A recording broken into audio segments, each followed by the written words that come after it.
welcome to this episode of Civilcraft. Today is episode 9. We're going to be doing something a bit special this episode. We're going to be running a world eater here. So, me and Abstruse, we already dug out the trenches. The world eater, I'm pretty sure earlier this week we spent like 14 hours in total, I think, like digging out these trenches. It was absolutely painful mainly because of all the lava, but it wasn't that bad since I had Abstruse to talk to, so it wasn't pure hell. As you can see, the trenches are now pretty much completely done there. I might need to clean up a few things. I'm also gonna have to get rid of the flying machines that we use here. But yeah, as you can see, there's still no world eater here, so we're gonna have to build that up, and which shouldn't take too long, given that we have a schematic. It shouldn't take too long. I think with me and Abstruse working on it at the same time, we'll probably get it done in like a day or two, and then we can run it. So yeah, the purpose of this perimeter this is basically supposed to be the medieval district's redstone perimeter. Basically, they don't want to have any redstone near their actual base, so Abstruse asked me to. So we just had the idea of just going to a random spot and then just world eatering it down. And this is also going to be a pretty good time to test if the server can actually handle a world eater. Because if it doesn't, then we're going to have an issue. After we run the world eater, I'm planning on adding even more additions to my base. Probably gonna add like a concrete converter or something. So yeah, I hope you enjoy the rest of the video. Anyway, let's just get to building the world eater.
I'm gonna put a block of redstone down just to make sure that the other side won't immediately return, because I want to like run a very thorough check to make sure that everything came over properly. I'm just grabbing some cobble, not doing anything fancy, just something to stand on.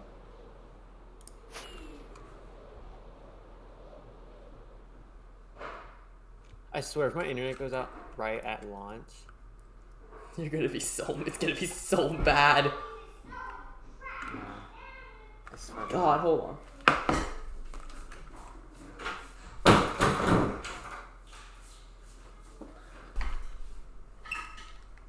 Actually, one moment. How many more minutes?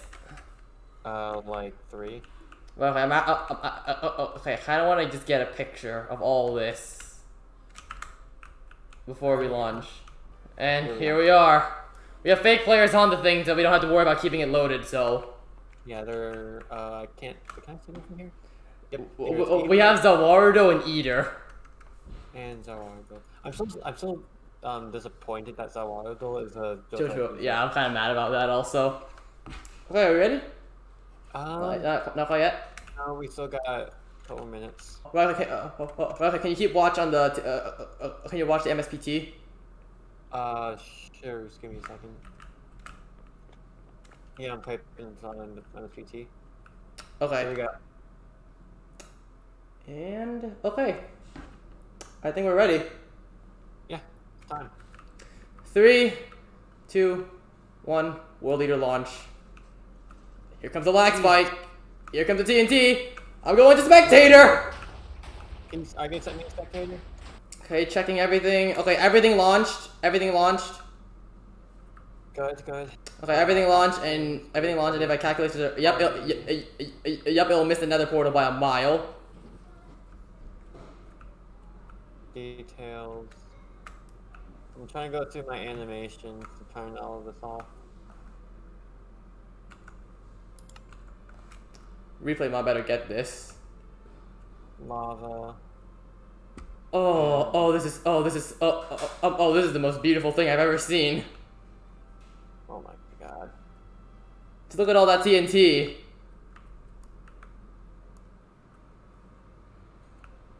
This is so beautiful. TNT. A wall. Oh god, look at the server. Look at the MSPT. MSP, we're still having drop DPS. We're still having drop DPS. Let's go. We're still lagging. Oh. We're still lagging the server more than what it does. Let's hope no one else joins the server, because that would that would probably kill it. If anyone gets on the server, this is gonna kill the server, no doubt about it. Oh god. There goes the TPS. But the thing that the lively district, if one person's at the features district and one person is the lively district, will lag the server more than this. Fair enough.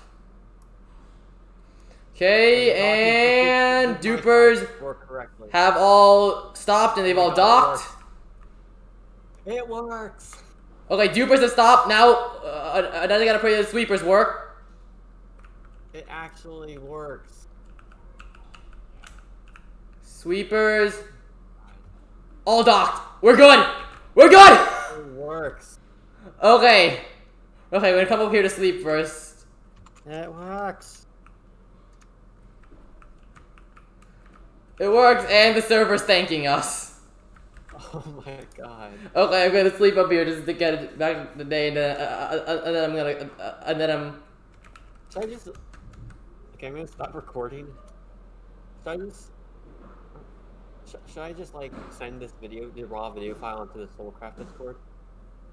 I get. One moment, I'm back. Right, okay. Now, now I want to do like a much more large-scale test of this. I'm gonna have this go there, come back, and then go back there again. You do that. I mean, I'm just gonna stay up here by the Angle 3 cam. So we could just leave this running. Well, for a while at least. It'd be better to keep an eye on it, but yeah. I think it actually, like, so far we built the whole thing perfectly. Okay. I'm just happy I didn't mess up on my first try. Well, okay. Now we just have to see if it gets to the other side and then returns, if it returns properly. Oh my god, it actually works! I have no idea how this worked first try. I'm so used to this not working first try. This is absolutely beautiful. Okay. Dupers have stopped. Okay, now waiting for the sweepers to do their job properly.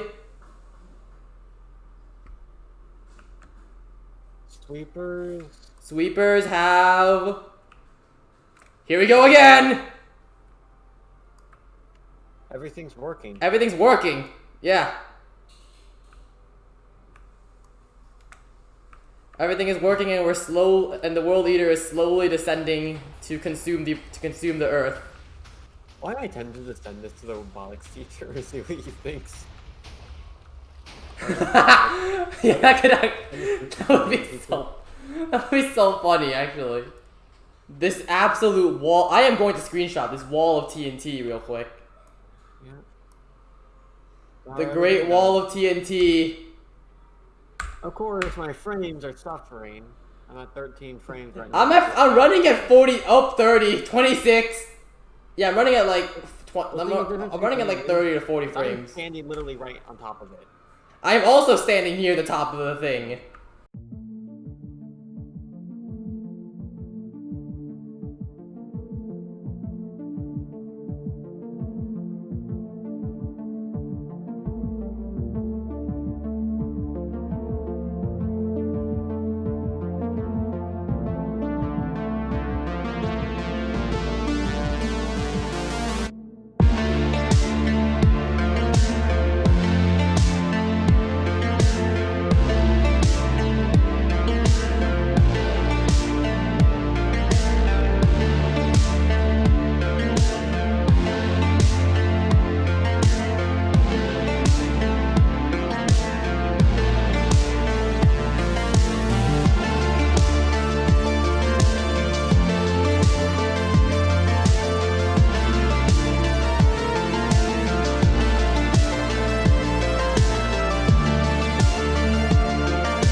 Okay, so I hope you enjoyed the time lapse. It was a lot of fun doing this.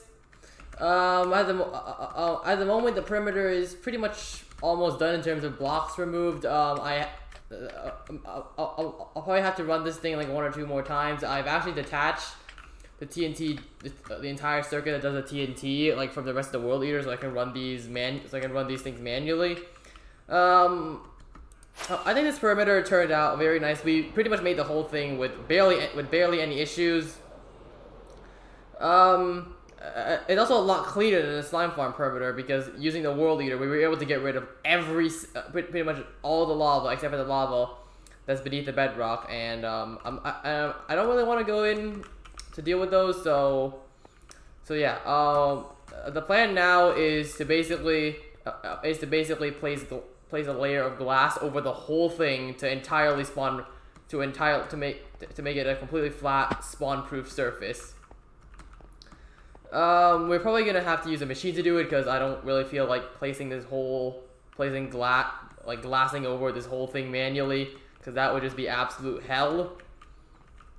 So yeah, I'm probably not gonna do that right now because I think I've had enough perimeter for now. Me and Abstruse, we literally spent like 4 days and probably over 24 hours worth of collective man hours making this perimeter, and I kind of want to do something else, and I'm going to show you what I'm going to do next now. So the next thing that I want to do this episode is replace our super smelter. If you remember, I built the super smelter back in episode 6, I think.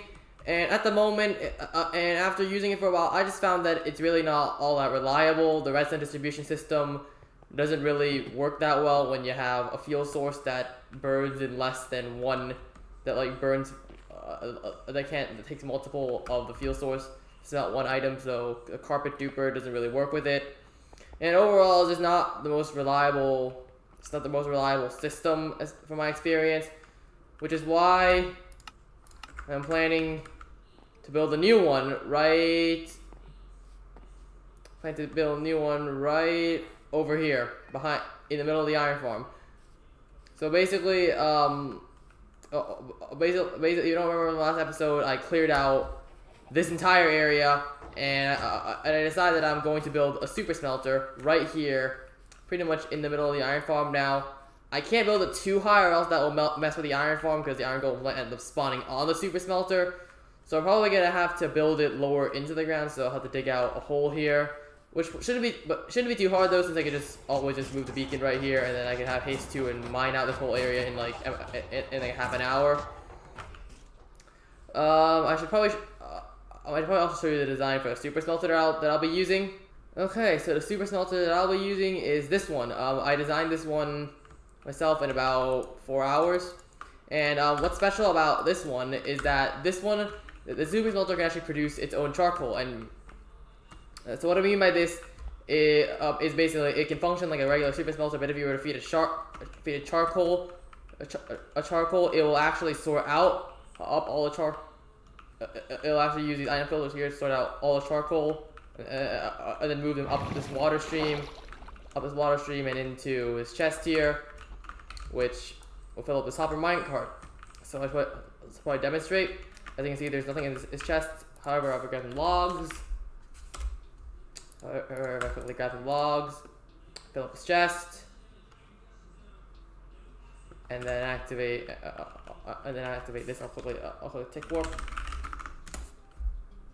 So if I tick warp,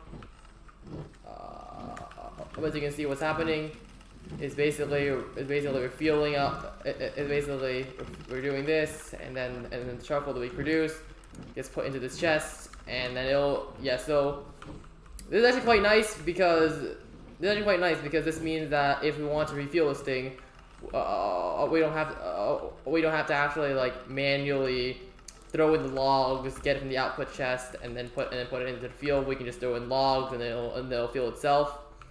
But as you can see, it actually does produce a profit. And as you can see, this actually is able to keep itself fueled because charcoal burns it'll just smelt 8 blocks. So even though you get less than what you put in, like this thing will smelt for a while. And as you can see, if I put in sand, the super smelter can also work as a regular super smelter. So I would quickly log counter white. You can actually see that anything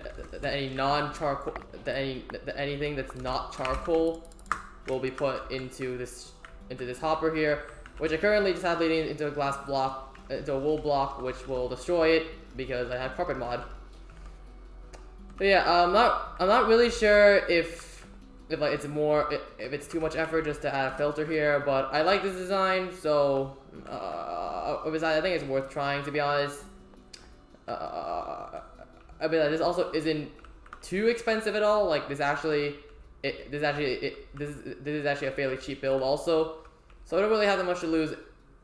And even if it isn't really like that worth it because of the work required, I think it's still a pretty fun. I think it was still a pretty fun thing to design, honestly.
Okay, so now the super smelter is done, and currently I'm using it right now to smelt up tons and tons of glass, because in case you didn't remember, we needed